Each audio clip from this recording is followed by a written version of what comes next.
उड़ीसा के ऊपर तो डायरेक्टली कोई सिग्निफिकेंट सिस्टम नहीं है, लेकिन आने वाले टाइम में जो सिस्टम बन रहा है, एक low pressure area east central bay of Bengal और अरजानी नॉर्थ अंडमान सी के ऊपर था, वह वेस्ट नॉर्थ वेस्टर्न की तरफ मूव किया है और एक well marked low pressure area बन गया हुआ है और east central bay of Bengal के ऊपर लाई कर रहा है। सुबह पिछले 24 घंटे में उड़ीसा में सबसे अधिक मैक्सिमम डे टेम्परेचर बोध में रहा है 35.2 डिग्री सेल्सियस, तथा भुवनेश्वर में 32.4 और कटक में 32 degree Celsius day temperature maximum दर्ज किया गया है।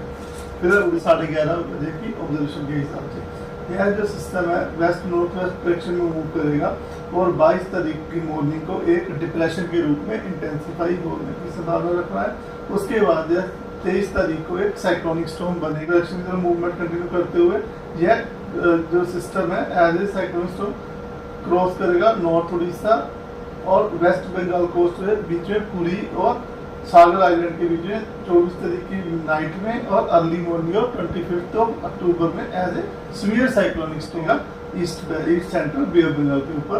उसके बाद यह system thereafter move north westward की तरफ मूव करेगा और north west bay of Bengal of Orissa west Bengal coast के पास 24 अक्टूबर की मॉर्निंग को पहुंचेगा।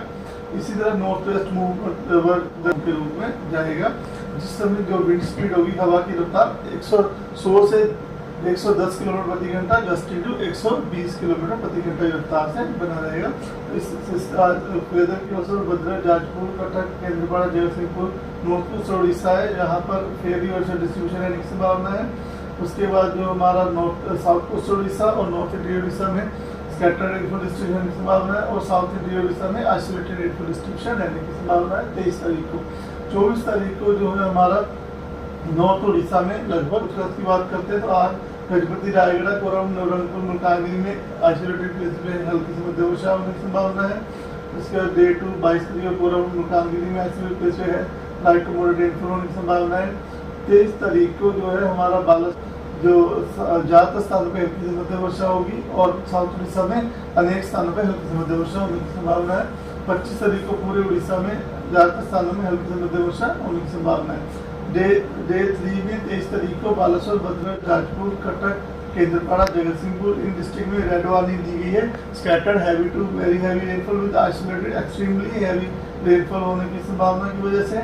उसके बाद isolated heavy to very heavy rainfall के लिए ऑरेंज अलर्ट दिया गया। उनमें डिस्ट्रिक्ट शामिल है केओंझर, अनुगुल, ढेंकनाल, नयागढ़ की एमपी रहने की संभावना है। पुरी, खुर्दा, अनुगुल, ढेंकनाल, केओंझर, मयूरभंज में 60 से 90 किलोमीटर प्रति घंटा गस्टिंग टू 100 किलोमीटर प्रति घंटा तक की विंड रह सकती है।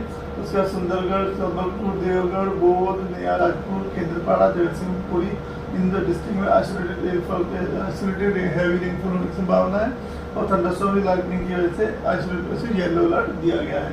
इसके बाद 24 तारीख को मयूरभंज, बालासोर, भद्रक, खुर्दा, पुरी और गंजम इसके बाद आइसोलेटेड हैवी रेनफॉल के लिए येलो अलर्ट दिया गया है। सुंदरगढ़, झारसुगुड़ा, संबलपुर, देवगढ़, सोनपुर, बौद्ध, कंधमाल, गजपति इन डिस्ट्रिक्ट में येलो वार्निंग दी गई है। उसके बाद 25 तारीख को ये सिस्टम आगे मूव करेगा। मयूरभंज, बालासोर, भद्रक, केओंझर इन डिस्ट्रिक्ट में सोनपुर, बौद्ध, नयागढ़, खुर्दा, पुरी और गंजम डिस्ट्रिक्ट में आइसोलेटेड हैवी रेनफॉल के लिए येलो वार्निंग दी गई है। 24 तारीख को जो हमारा बालासोर, भद्रक, जाजपुर, केंद्रपाड़ा, कटक, जगतसिंहपुर है वहाँ पर विंड वार्निंग दी गई है, जहाँ पर wind speed 100 to 110 km gusting to दी गई है scattered heavy to very heavy with isolated extremely heavy rainfall के लिए।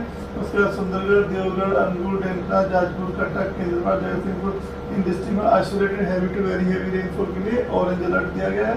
उसके बाद बालगढ़, झारसुगुड़ा, संबलपुर, गंजम इन डिस्ट्रिक्ट में 50 से 60 km gusting to 70 km wind रहने की संभावना है। एही भली वीडियो देखिबा पाई आम चैनल को लाइक, शेयर, सब्सक्राइब करंतु। Bureau report, Odia news.